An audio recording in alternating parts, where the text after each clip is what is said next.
Gravando. Pronto? Bora. Terceira aulinha, terceira parte. Na terceira aula de hoje, não precisa virar para lá, tá, Rebeca? Tá. Depois eu coloco. Como ler em público, várias vezes somos chamados a ler algo na tribuna espírita, desde avisos necessários, trecho do Evangelho que será comentado, até citações necessárias no desenvolvimento de uma palestra. Parece que não é uma coisa muito importante, mas é. Porque às vezes, mesmo que você tenha preparado a palestra, por exemplo, você pode necessitar citar determinado ponto. Então fica muito mais fácil, mesmo que você não tenha um texto que eu estou fazendo aqui lendo, mesmo que eu esteja projetando o texto, é interessante eu lê-lo, porque nem todo mundo tem a mesma habilidade visual e vai conseguir enxergá-lo. Então é interessante que eu leia, mesmo que esteja só sendo projetado. Da mesma forma, eu posso ler algum ponto, algum trecho, uma frase, um texto curto, que eu quero usar como exemplo, um texto evangélico, uma passagem bíblica. Então essas leituras são importantes. Eu já passei pela experiência de chegar numa instituição e antes do início da palestra, que eram de mais ou menos 40 minutos, o dirigente pediu que uma pessoa lesse o Evangelho, um tema aleatório. Então ele abriu no duelo. E ele começou a ler. O duelo, nesse ritmo. Eu não lembro o texto todo, mas lendo dessa forma.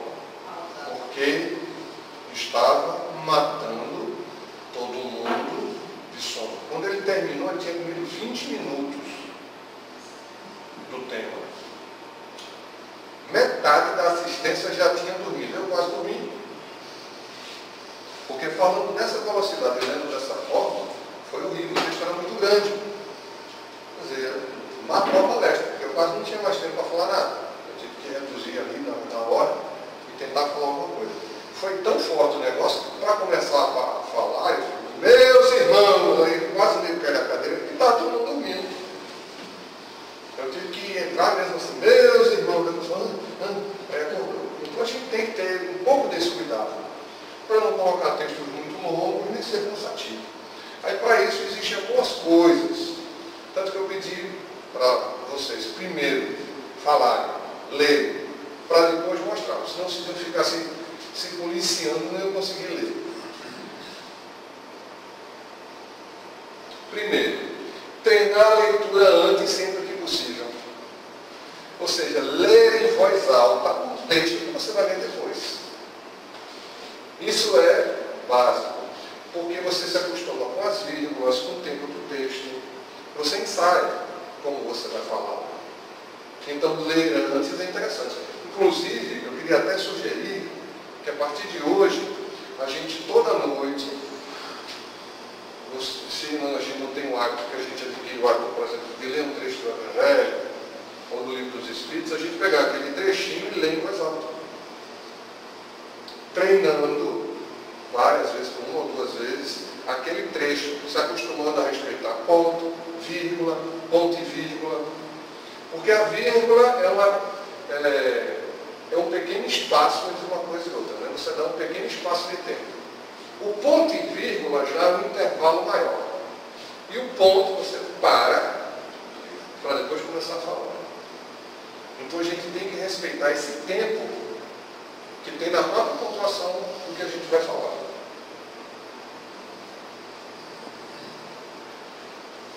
Treinar a leitura antes, ler o texto para se familiarizar com as palavras. Chusma. Né?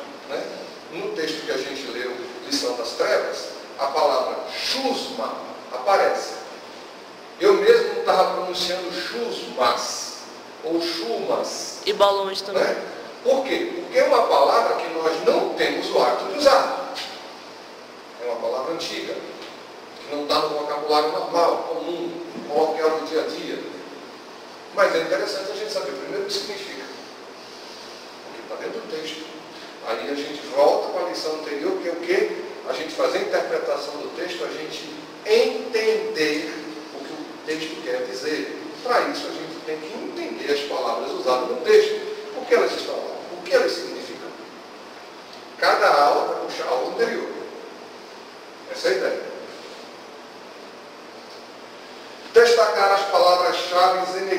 para a entonação da voz. Você pode, no próprio texto, você chegar lá e aquelas partes que você quer dar, que você acha interessante dar um realce, você faz um riscozinho ou já coloca em negrito, se puder digitar, imprimir, porque aquilo ali você dá uma entonação de voz diferente.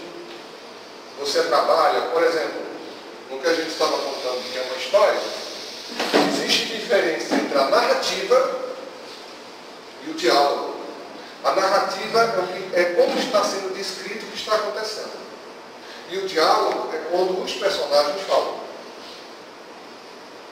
Por exemplo, se você for contar uma história para uma criança, e você chegar para ela e dizer assim, a bola era colorida, e o sapo disse, que bola colorida. E aí o sapo pulou em cima da bola e foi embora. Você pode dizer, a bola era colorida. E o sapo disse, oh, que bola colorida. Não fica do mesmo jeito. Aí você dá realmente, você dá um pouco de vida. Tem gente que vai mais longe, faz uma voz, né? O sapo falou. Você brinca. Você não vai fazer isso na tribuna, mas é para a gente ter uma ideia. Como entonação que a gente der no texto, muda o que a gente quis dizer. A gente vai ter uns exercícios bem interessantes. Se vocês nunca leram uma lista telefônica, vocês vão ver como é emocionante. Ah, meu Deus. Vocês vão descobrir mais na frente como é emocionante ler a lista telefônica. É horrível. Formatar o texto com fonte grande e espaço duplo, de modo a facilitar a leitura quanto possível. Aí foi até maldade, porque eu fiz vocês lerem o texto que eu trouxe. Mas o ideal é a gente fazer o texto para a gente. Porque às vezes a gente não enxerga, nem todo mundo tem a mesma condição. Então você tem que botar uma distância que você leia, mas de um tamanho que você não vai estar tentando, eu acho que isso. Aí você não vai conseguir ler, interromper o que você queria fazer. Então você já coloca de um tamanho razoável, para você não ficar brigando. Hoje em dia, com essa tecnologia toda, é muito comum o sujeito estar fazendo um tablet. É interessante, mas às vezes não. Por quê? Porque o tablet ele tem o costume de fechar a tela. Aí você vai ter que parar, abrir a tela, o tablet voltar, e se tiver sem, então é beleza. Então toda vez que você esquecer de tocar no tablet, ele fecha. Eu já vi muita gente passar por esse tipo de circunstância. Ou você desativa isso, ou você usa um folha de papel, que por mais incrível que pareça, ainda é mais fácil de você usar, não vai lhe dar dor de cabeça. Procurar saber o significado de todas as palavras do texto. Isso é que a gente estava falando antes. Se você não consegue entender, né, o texto, você não vai conseguir saber o que ele significa. E se acostumar a pronunciar a palavra. Porque tem palavras que ainda não tem o hábito de usar. Vamos de frente. Preste atenção à pontuação do texto. É bom saber porque uma vírgula está em determinado lugar e não no ponto final. Para a gente poder acostumar realmente a respeitar o tempo do texto. Certo? Vamos em frente.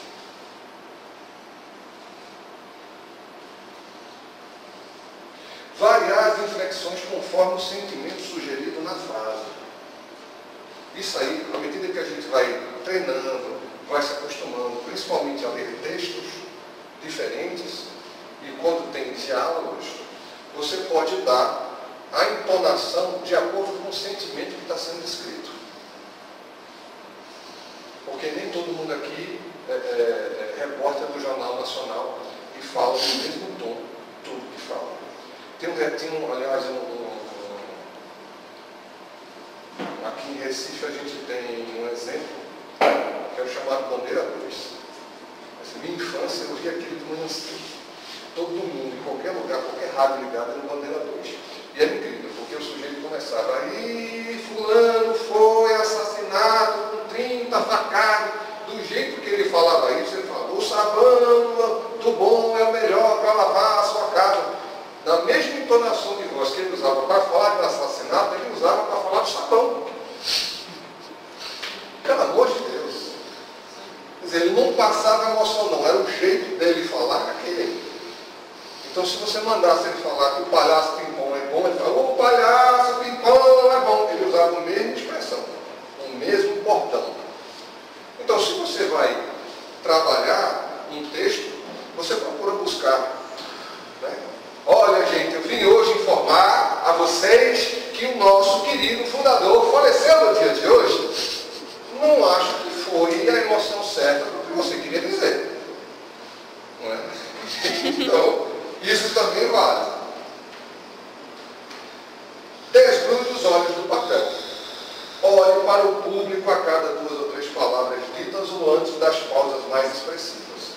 Você está lendo, mas o público está lá. Se você fechar os olhos e só ficar olhando para o texto, o público vai achar cansativo.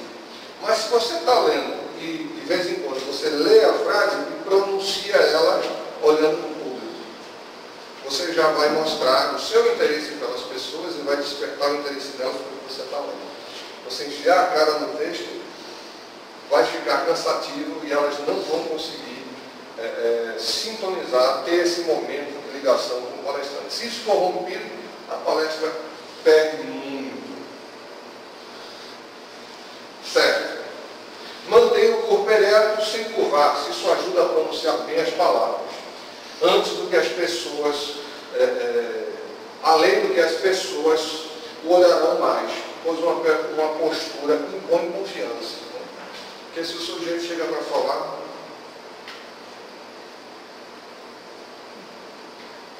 hoje, ele vai sair correndo lá. Não é? É um pouco da expressão corporal. Isso a gente vai ter que aprender também. Por exemplo, se eu for ler um texto, qual é a minha dificuldade? Respirar, né? Porque eu tapei aqui. Tapei a garganta. Então, isso é do próprio nervosismo. Geralmente a gente fica nervoso onde? A gente ou responde nos braços, nos ombros, essa tensão normal que a gente vai trabalhar também. Isso é normal. Certo? Outra coisa, postura ereta. Você põe os dois pés a uma certa distância do outro e mantém o corpo reto. Não vale ficar dançando de um lado para o outro. Fica uma coisa estranha, fica uma sensação ruim. Com o tempo a gente se acostuma. Gesticular também, você pode usar uma mão só, até porque a outra mão ajuda você a não perder o que você está lendo no texto, porque é normal, o texto for grande, você pode perder a visão. Então você aqui acompanha e fala, gesticula naturalmente. Certo? E sempre, como diz no quartel, né? Peito para fora, barriga para dentro, numa posição mais ereta que a gente possa passar tranquilidade, confiança. Não precisa berrar nem pular no público, como às vezes a gente vê algumas pessoas, somente no meio evangélico, você vê muito isso. Você vê que todo pastor ele tem que ser dinâmico, falar com veemência, para passar muita fé, porque é uma forma de transmitir o poder, a força, que é o que as pessoas esperam dele. Então, quando você vai ver esses nossos amigos falando, geralmente eles usam a mesma técnica.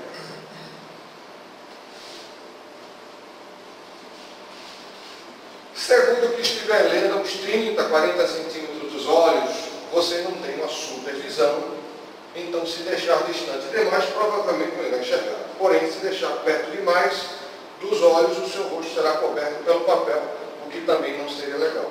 Porque se eu começar a ler assim, ninguém vai me ver, né? Eu estou lendo assim. Então é legal eu colocar o texto na minha frente, a uma distância que eu consiga ler, um braço livre, o dedinho, aqui eu vou acompanhando o texto, não vou me perder, e sempre que possível, gesticulo, leio o texto, leio a frase de efeito e falo com assistência e volto para cá.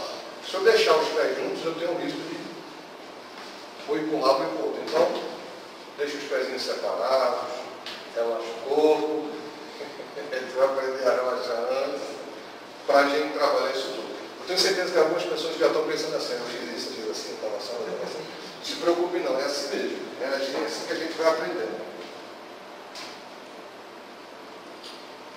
Procure de tempos em tempos ter aos olhos o papel que lê, a fim de contemplar a plateia em todas as direções. Isso faz com que as pessoas se sintam envolvidas em sua leitura. É aquilo que a gente falou. Se possível, olhar para todo mundo. Se travar, se você olhar para alguém e travar, não tem problema. O que é que você faz? Lembra que a gente falou, que eu não estava aqui na primeira aula, você procura um ponto no final da palestra, acima da cabeça da última pessoa. Aí eu vou olhar para lá. A sensação de quem está na cadeira da frente é que eu estou olhando para trás dele. Mas na verdade eu não estou olhando para ninguém, eu estou olhando para o ponto acima da parede.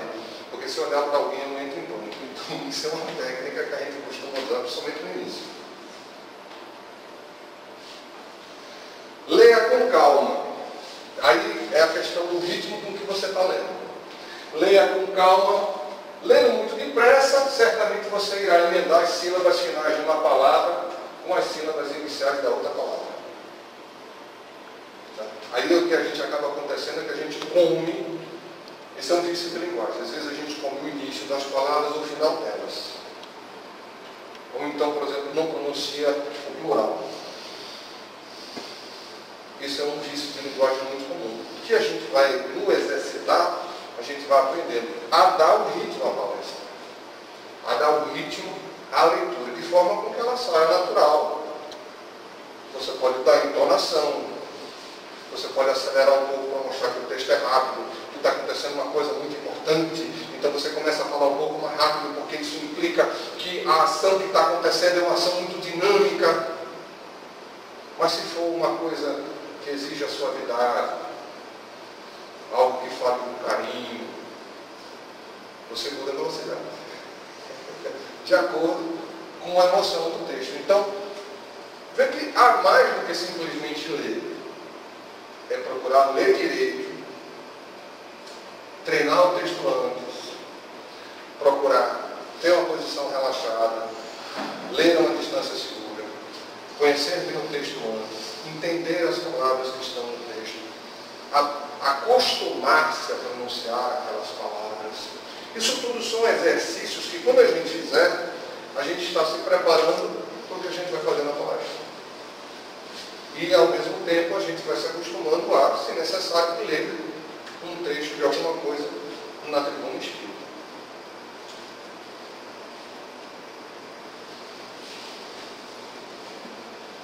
Pôr em prática. Se a gente não pôr em prática, não vai funcionar. Não adianta nada você ler de uma vez por semana, a gente falar isso aí e você não experimentar em casa.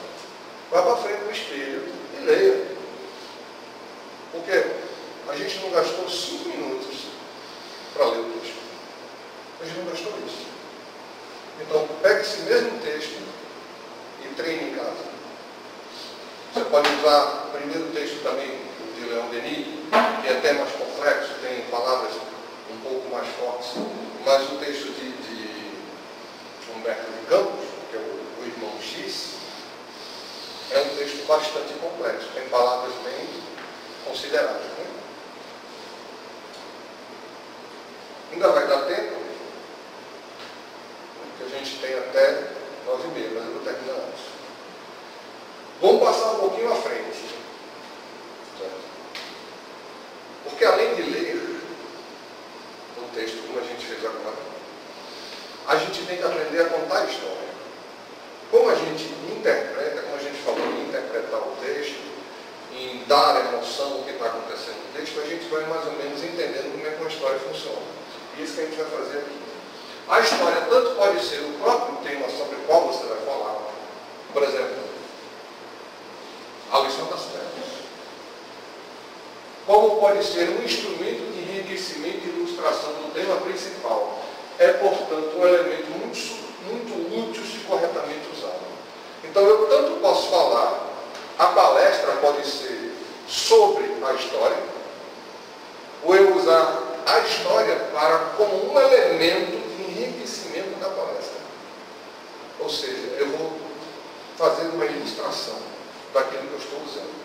Aí eu uso um elemento de ilustração. Pode ser uma história, pode ser um comentário de uma circunstância diária.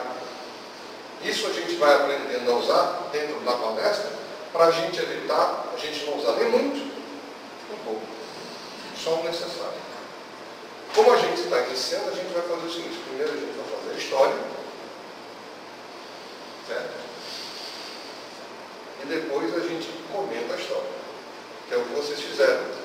Através do trabalho de interpretação do texto. Entender a história, conhecer a história, ler a história, vão reler a história, se acostumar com a história, porque da próxima vez que vocês virem aqui, vocês vão contar a história sem ler o texto. Aí vocês vão ter que memorizar a história. Certo? E como é que eu vou memorizar a história? Calma. Uma coisa de cada vez. Vamos em frente. Aquela nossa história da Rosinha, eu reaproveitei ela como ilustração. Ao contar uma história, memorize. Nunca lê. Porque fica chato. É uma coisa... não fica bacana. A não ser como um exercício que a gente está fazendo aqui, que é uma leitura, que é o exercício de leitura, mas entre você ler e você falar a história, você falando a história, você tem muito mais liberdade. Lembre-se que você não precisa, quando a gente fala memorizar, você não precisa lembrar de todos os detalhes de uma história. Mas você precisa lembrar das ideias principais do que aconteceu na história e do que ela precisa transmitir. Olha a interpretação de texto. As ideias principais, os assuntos principais, o que aconteceu ali. Então, o que a gente faz? No momento que a gente faz a interpretação do texto, que a gente separa isso, nós estamos trabalhando como a gente vai falar. A gente não separa os assuntos principais, não vem falar, não vai colocando de lado. Aquilo ali já é um tópico, porque daquilo você não tira o resumo. Só que você não vai ler o resumo, você vai falar o resumo, aquilo que você entendeu.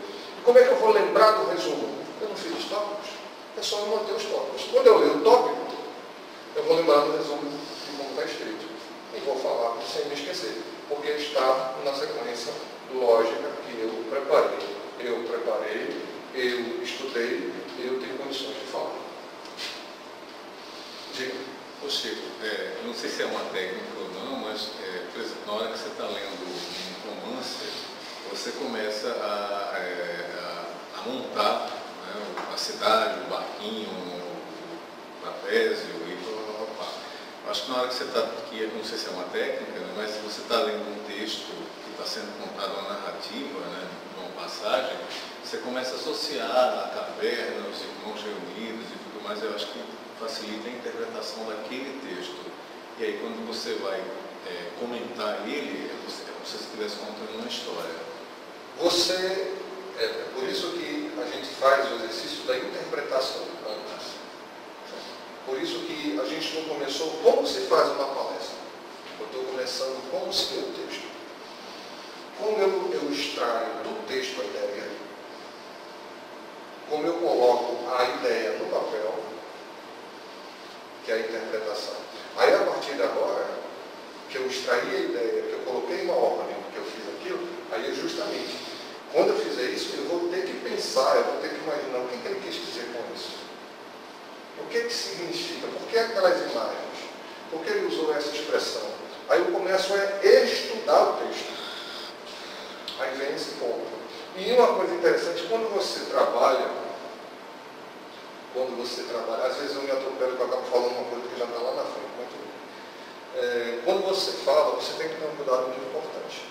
Nós costumamos gerar imagens mentais nas pessoas que estudam. Então a gente tem que ter cuidado quando conta uma história. Que história? Porque você pode criar clichês mentais nas pessoas que estão ouvindo. Então a gente tem que ter um cuidado para que a história tenha a ver com o que você vai falar, o sentido do que você quer que ela represente, e como eu conto essa história. Eu já participei de uma palestra de Ana Guimarães, foi Ana Guimarães, muitos anos, e ela falava sobre a questão do nascimento, da reencarnação. Ela começou a descrever o processo reencarnatório, eu juro que eu vi muito. Ela descreveu o nascimento de uma criança, todas as fases da gestação, com tanta veracidade, eu juro que eu consegui ver o útero. Porque ela projetou de tal forma os detalhes. Que eu consegui, é como se eu estivesse vendo a capacidade que ela tinha de descrição daquele fato. Foi fantástico. Para mim é um exemplo de oradora incrível. Excelente. Ela é excelente. Já nacional é. Aí, toda história tem começo, meio e fim. Procure dar o devido destaque a cada um. A gente tem que saber o início, o meio e o fim. Isso é importante em qualquer história. Porque toda história ela tem um início, que é a apresentação dos fatos, possivelmente. Você tem o desenrolar dos acontecimentos e você tem uma conclusão que, em geral, é aquilo que vai dar o entendimento ao que aconteceu na palestra, ou na história. Então, toda história bem contada tem início, meio e fim. Utilize um pouco de emoção sem exageros. Isso dá maior colorida à história. À medida que a gente for relaxando, que a gente for se acostumando a falar, fica mais fácil. A gente tem que ter cuidado, porque de vez em quando você tem o famoso professor de natação. É aquele orador que fala, parece que está morrendo, vai ter uma ataque aqui. De vez em quando, se o sujeito estiver do meu lado, eu dou um impacto. Eu tenho que controlar um pouco. Mas às vezes a gente exagera um pouco. Mas você dá um pouco de interpretação ao que você fala, é normal. É normal. Isso a gente vai vendo mais na frente, a questão do gestual vai entrar também, a gente vai trabalhar. Mas quando a gente for ler uma história, quando a gente for contar a história, veja o que você está falando. Na história da lição das trevas, existe toda uma emoção. Porque é o quê? É um espírito trevoso, é um indivíduo que está voltado ao mal, no meio de uma região de sofrimento e angústia, chega um mentor espiritual e começa a trabalhar ali. Em determinado momento, ele exige que os seus subordinados, a sua autoridade pela força, pela ignorância, ele exige que todos os outros tenham uma atitude de respeito para aquele senhor. O próprio Senhor fica sem entender o que está acontecendo. Os outros começam a interpelar ele por que ele estava fazendo aquilo, porque eles tinham que ter um respeito por aquela pessoa. Então tem toda uma emoção ali para ser trabalhada no sentido da história. Só complementando o que você falou agora, na realidade você tem dois tipos de canais, mas os básicos são o canal de comunicação visual, né, e o auditivo. E na plateia que você está discursando ou contando a história, você tem essas pessoas com esses canais diferentes. Então, na hora que você está interpretando, você, que é o orador, teoricamente você tem que usar os dois canais, porque você vai atingir o objetivo naquele momento. À medida que a gente vai se acostumando, a gente vai aprendendo a trabalhar também o gestual. Porque é por isso que a gente colocou, quando você vai contar uma história, você tem que tomar uma posição, certo? De relaxamento. A posição vai dizer a você de saída que você está bem, e você vai falar com tranquilidade, você sabe o que está fazendo, você passa essa ideia. Então, a gente passa a impressão. É o primeiro exercício. Se pôr em pé, a cabeça erguida de forma a não ficar com a cabeça presa, só baixar a vista e ler. Essa mesma postura a gente vai usar para falar. Aí tem até a velha história. Se você não souber o que fazer com os braços, esqueça deles. Mas a gente vai ajudar mais na frente. Então, se achar necessário complementar, está cortando um pouquinho ali, por causa do tamanho ali, esse bicho faz isso, mas não tem problema não. Se achar necessário complementar com um comentário do fundo moral da história contada. Ou seja, você pode contar a história, às vezes a história em si, ela já se auto-explica. Você não precisa complementar. Isso é muito comum, por exemplo, quando você vem falando um assunto e você introduz a história, você não precisa comentar a história, porque a história ela ilustra o comentário que você já vem fazendo. No caso, por exemplo, de você contar a história, aí você entra com um complemento explicando a história ou trazendo o sentido daquilo que você contou. Você vai enriquecer o entendimento de quem ouviu a história. Certo? Aí é o nosso caso, porque a gente está contando uma história e nós vamos complementá-la com o que nós entendemos daquela história. Chico, quer falar ali você já no início você dá ou a sua interpretação, ou você dá uma narrativa daquilo que vai ser a história? Olha, veja só, aí são técnicas diferentes de texto, tá? São técnicas de oratório, certo? Por exemplo, existe uma técnica que eu já vi usar, já usei uma vez, mas mata o pessoal do coração. Você começa a contar a história, mas você não termina, você entra com a palestra e fica todo mundo esperando que você termine. E você só vai contar um desfecho lá no final, é uma técnica. Eu acho mal dado, porque o pessoal fica na expectativa, ele vai contar o fim da história. Então, assim, você conta um pedaço da história que entra com o aspecto moral, entra com o assunto que você está trabalhando, que está implícito na história. Aí conta mais um pedacinho, deixa o pessoal com água na boca, faz o fechamento do assunto que você quer e brinda o encerramento da história. É uma técnica, eu já vi usar, achei muito interessante, já usei, mas mata o pessoal do coração. Mata o pessoal do coração.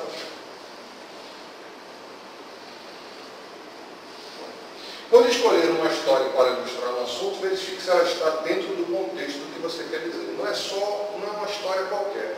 O ideal é que se você pega uma história, se você pega um texto evangélico, você procurar ver se ele realmente se encaixa no que você quer, no sentido que você quer dar. É porque tem uma expressão antiga que a gente usava, que é o seguinte, foi buscar um caminhão de barro. É quando o orador começa a falar uma coisa, de repente ele entra com uma história que não tem nada a ver com aquilo que ele está falando. Então é como se assim, ele estava falando de uma coisa aqui e foi buscar um caminhão de barro lá dentro. Ele se desviou completamente do que ele estava falando aqui. Você às vezes faz esses adendos, pode até acontecer. Mas que ele tenha, o ideal é que você não saia do sentido daquilo que você está falando. Porque daqui a pouco a pessoa, ele estava falando do que mesmo? A pessoa se perde. Aí daqui a pouco o cara, no meio da palestra, vai buscar um caminhão de barro e vai botando. Depois ele vai lá ouvindo. Quando ele chegar no final da palestra, ninguém mais sabe o que foi que ele estava falando no início. Era sobre o que mesmo a palestra? E não tem uma coisa mais frustrante, na minha humilde opinião, do que você chegar lá e estar lá no texto. Tema da palestra, a caridade. E o cara fala de mediunidade. Ou fala da caridade dentro da mediunidade, a mediunidade como instrumento de caridade. Mas ele não falou caridade uma única vez, ele só falou de mediunidade técnica, mediúnica, o que acontece com a mediunidade. Mas o tema não era caridade, eu vim para ver o tema sobre caridade, você me fala. Eu vou assistir um jogo de basquete, chego lá, é hóquei do gelo. E nada a ver com o que eu queria ouvir. Então torna-se frustrante para quem foi ver. E chato, né? Porque às vezes você bota ali coloca o nome, o título da palestra, o palestrante é esse, quando chega na hora, como já conheceu as questões dele. Não, mas a palestra não é essa não. Não apareça. Esse tipo de erro, às vezes não é culpa do orador. Mas foi passado para você esse tipo. Aí às vezes o constrangedor. orador esquece. Aí ele está com a palestra, não, a minha palestra é essa. Já aconteceu duas vezes aqui. Aí o pessoal está aqui, escuta a palestra, quem leu para ver, acho que ele está falando de quem leu. É muito chato. É muito chato. A não ser que aconteça o que aconteceu no centro, porque a pessoa viu o nome lá e convidou um conhecido para assistir a palestra porque gostava do orador. Só que quando chegou lá, não era o orador que ela queria. Porque tinha o mesmo sobrenome, ela não decorou o primeiro nome, só o segundo. Aí quando ela chegou lá, chega assim, ué, ele diminuiu e emagreceu. Eu acho que é ele, não. Eu ri demais que ela me contou. Ele tinha diminuído e emagrecido. Eu digo, mas rapaz, vamos em frente. Tenha em mente que ao falar, gerando forma pensamentos, foi aquilo que eu falei, estava lá no fim. Geramos formas, pensamentos, tanto em nós quanto nos ouvintes. Essa forma de pensamento é o seguinte. Por exemplo, se eu falar aqui, eu vou fazer uma experiência aqui com vocês. Certo? Imagine que você está no meio de um calor de meio-dia. Certo? você está lá esperando o ônibus, não tem a cobertura, está um sol de matar. Se você sair dali, você perde o ônibus, você tem que esperar, começa a suar, a camisa cola, e aquela agonia, e o abafado, o sol apina, a pele ardendo, aí passa um vendedorzinho com aquele isopor do lado. Isso tem o que, meu filho? Olha, eu tenho uma Coca-Cola gelada. Não é propaganda. Tem uma Coca-Cola gelada. Eu quero uma, você paga R$10 com prazer. Você pega aquela Coca-Cola lá, você chega e começa escorrendo aquela lágrima, sendo lá. Você chega na ponta e abre. Vira lá. Todo mundo viu lá. Escorrendo lá. Isso é gerar a ideia, uma imagem mental de alguém. Certo? É o que os nossos amigos da publicidade fazem direto. Quando eles criam uma determinada peça publicitária, eles têm em mente um público-alvo. Então eles inserem dentro daquilo ali a ideia do público-alvo.